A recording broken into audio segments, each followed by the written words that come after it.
অনেক টানাপোড়েনের পর বহরমপুরের প্রাণকেন্দ্র চৌতারা নবনির্মিত অস্থায়ী ঠ্যাকের উদ্বোধন করলেন বহরমপুর পৌরসভার পৌরপতি নারুগোপাল মুখার্জি।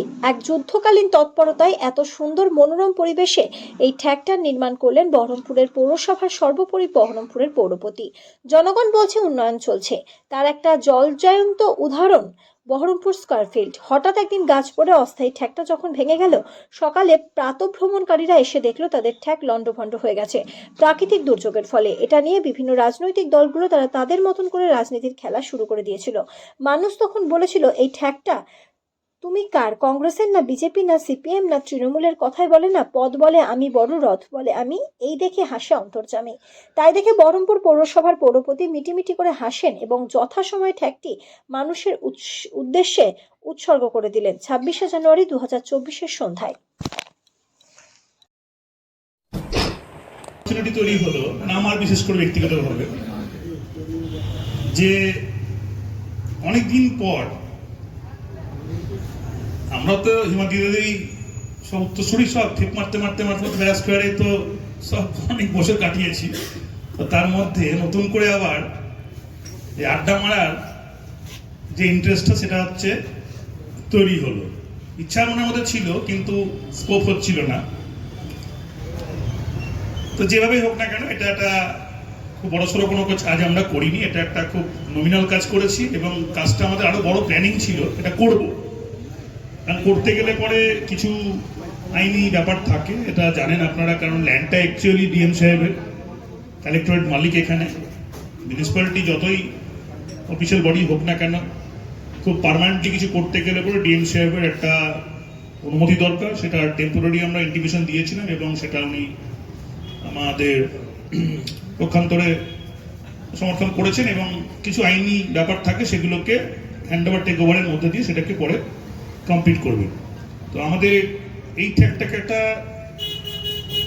খুব দ্রুত, সামনে ইলেকশন বার যদি না থাকে তাহলে আমরা ল্যান্ডে ডিসপিউট মিটিয়ে এটাকে আরো আরো আরো কিভাবে আরো, প্রথম কথা, গোটা ব্যারাক স্কোয়ার যেমন একটা হেরিটেজ, কিন্তু এই হেরিটেজের সঙ্গে হচ্ছে ব্যারাক স্কোয়ারের চারিপাশটা, এটা এই বহরমপুর শহরের যারা এখান থেকে এই কলেজ, কেন কলেজ এত প্রসিদ্ধ কলেজ, বা আরও যেসব পরে কলেজগুলো হয়েছে, বা যারা অফিসে চাকরি বাকরি করতেন, মানে ছাত্র অবস্থায় এটা একটা এমন একটা পয়েন্ট যেখানে বহরমপুরের মানুষ না আসলে পরে অক্সিজেন মানে পায় না।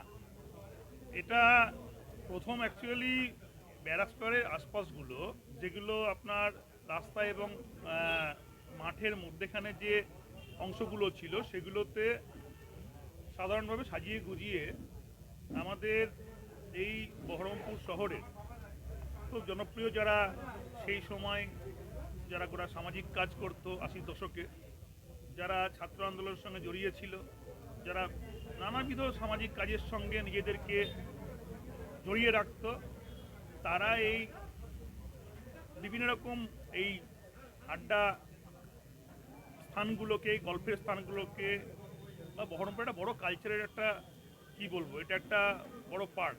তাদের বিভিন্ন রকম চর্চা, তাদের বিভিন্ন রকম বহরমপুর ডেভেলপমেন্ট নিয়ে তাদের বিভিন্ন রকম কথাবার্তা। মানুষের কথা ছাড়া তো একটা শহর সভ্য হয় না, একটা সরকারও কিছু করতে পারে না, পৌরসভা কিছু করতে পারে না, একটা প্রশাসনও কিছু করতে পারে না। তো মানুষের কথার মধ্যে দিয়েই একটা ভালো জিনিস উঠে বসে। সেই জায়গাটা এখানকার হিমাদ্রিদা, মলাইদা আছে, আমাদের দেবাশিসদা, এই দাদারা আছে, আরও অনেকে আছে, সুব্রতদা আছে, ইনারা প্রথম স্টার্ট করেছিলেন। তারপরের সময় ধরে ধরে আরও যারা যারা ছিলেন, বাবুয়াদা থেকে আরম্ভ করে যারা যারা রয়েছেন, তারপর সাবুদারা ছিল এখানে, তারা এখানে ওনারা স্টার্ট করে দিয়েছিলেন, ওনারা এস্টাবলিশমেন্ট তৈরি করে দিয়েছিলেন এবং পর্যায়ক্রমে সেটা এখনও চলছে। কিন্তু এইটাকে যত্ন করার যে মানে প্রয়োজনীয়তাটা, এই জায়গাটাকে, এই পয়েন্টটাকে, মানে একদিকে টেক্সটাইল কলেজ, একদিকে ব্যারাক স্কোয়ার, একদিকে অ্যাডমিনিস্ট্রেশন, একদিকে কোর্টবাজার, মানে একটা কমার্শিয়াল এলাকা, একটা হচ্ছে মানে আপনার পাবলিক এরিয়া, এগুলোকে সবগুলো নিয়ে এগুলোর যে একটা আলাদা 24 ঘন্টার যে আলাদা একটা সবসময় ব্যস্ততম জায়গা হয়ে থাকতে পারে সব কিছুর মধ্যে দিয়ে মানুষের একটা কথাবার্তা বলার, আলোচনা করার, বিশ্রাম নেওয়ার, মানুষের বিভিন্ন পথচারীরা বাইরে থেকে আসে, গ্রামগঞ্জ থেকে, তারা এখানে শেল্টার নিতে পারে, বসতে পারে এবং